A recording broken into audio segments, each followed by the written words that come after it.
PSEB General English First Chapter. Hassan's Attendance Problem.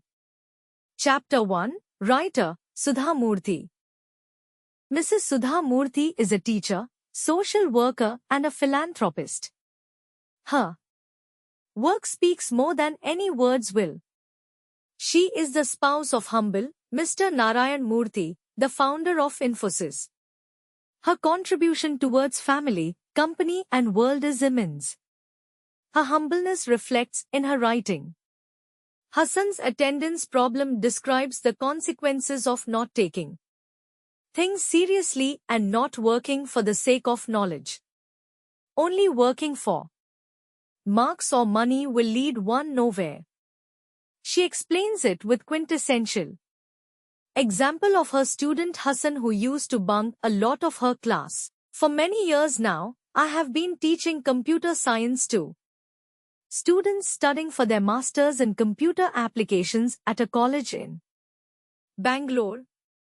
I have interacted with many students, and though it is not possible to remember all of them now, the memories of some are etched in my head. That is not because they were all brilliant, but rather because something in them was very different from the others.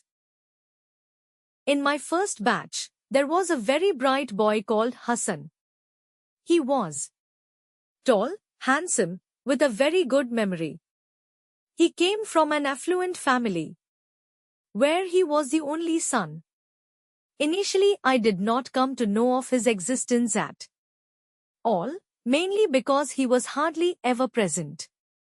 I normally take the first class of the day, which is scheduled at 9 a.m. or the one after that at 10 a.m. I prefer this time as this is when students are fresh and very attentive. Once in a while Hassan would turn up, particularly if there was a class test or during examinations. I met him more often for attendance shortage meetings. He would beg for attendance in such a manner that it was very difficult for me to say no. Sometimes I would get upset and tell him, "No, I can't give you attendance. There should be discipline." "Yes, madam," he would reply apologetically, "Pardon me. From the next semester onwards I will definitely attend your class. Can you not pardon me this time? To err is human, to forgive is divine. You have only taught us this." Section A. I could not remain angry for long. Teachers do get upset with students who are not regular, but if the attendance shortage affects their appearance in the final examination, one tends to melt like snow against the sun. A good teacher will always wish for the best for her student, though I do agree discipline is very important too. As he was very bright, Hassan would invariably get a first class in the exam. However, before the exam started, every semester this drama with Hassan would be repeated. I would get upset, threaten and ultimately give in. Each time Hassan would promise to improve his attendance record and for 1 week would attend all classes, then the same old story would follow. Each time he had a different reason for his absences. Unfortunately, they always seemed genuine to me. Once I got tired of his stories and called his parents. "Your son is a bright boy, he is not arrogant but he is indisciplined. If only he came to class regularly and attended the lab, I am sure he can get a rank." I have failed to convince him. I will be happy if you could look into the matter more seriously, because this is going to affect his life, I said to them. Hassan's father was a busy man and did not take my words very seriously. He said, "As long as he does well, that is fine with me, because after a certain age children do not listen to their parents. Only life will teach them." But his mother was in tears. "Madam, I have failed as a mother. He does not listen to me at all. He spends all night listening to music and chatting with his friends. He sleeps at 6 in the morning. How can he come to any class? He does not pay any attention to what I say and tells me I repeat the same thing always. The meeting ended in an argument between his parents. His father said, "You are the mother. It is your duty to correct him. You should spend more time with him. I am so busy. You have failed." His mother said, "You are the father. It is difficult to control boys. You can speak to him man to man. Earning money is not the only thing in life." This continued for a while and the meeting ended fruitlessly. Hassan continued in his ways till he passed out of his course, as usual in first class. He was a nice boy.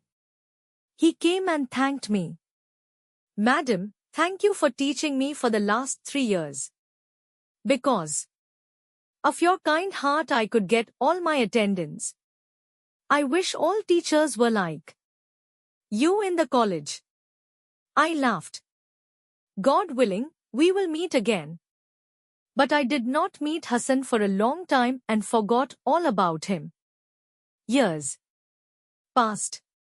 I taught many students. Some of them became very good human beings, some became famous, some became rich and some remained ordinary. As far as I was concerned, they were like my children.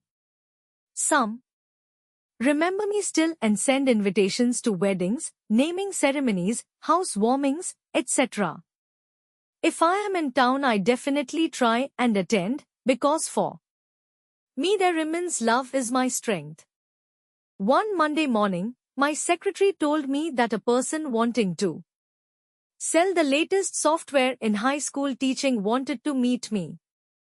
I was extremely busy and the piles of unanswered letters were looking at me accusingly. I had no time to talk to a salesperson. So I told her, "He can meet someone else. I don't have time." But my secretary said he was insisting he wanted to meet only me. And that he was my student.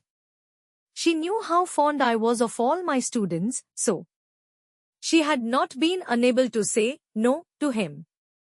"In that case let him see me at 2 p.m. In the afternoon, a man of about 35 years, plump, with a bald head and moderately dressed was waiting for me in the office. In his hand was the CD with the software. I could not place him though he seemed familiar. He smiled at me and said, "Madam, can you recognize me?" "You may not, because how can you remember all your students?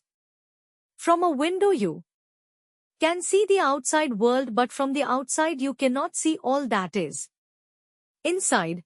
I liked his analogy and was sure he was my student because I often used this phrase in my class.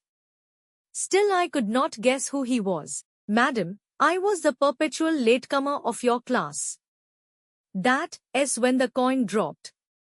"Hi Hassan. How are you? It's been a long time since I last met you." I was very happy to see him. "Madam, I am fine and remember many of your lessons. Is it database management? Or C? Or Pascal?" "None of the software, madam. I remember the moral lessons." I didn't know what moral lessons I had taught, though I do tell some stories during my lectures on computer software. "Hassan, what are you doing now?" Now his face became a little. "Madam, I am selling this software which is useful in teaching maths, physics and chemistry. It is of help to both teachers and students." "I know. Your foundation helps a lot in education at the high school level. I thought it may be of some interest to you." Hassan, what did you do for so many years? I knew all his classmates by this time were in very high positions in the software industry.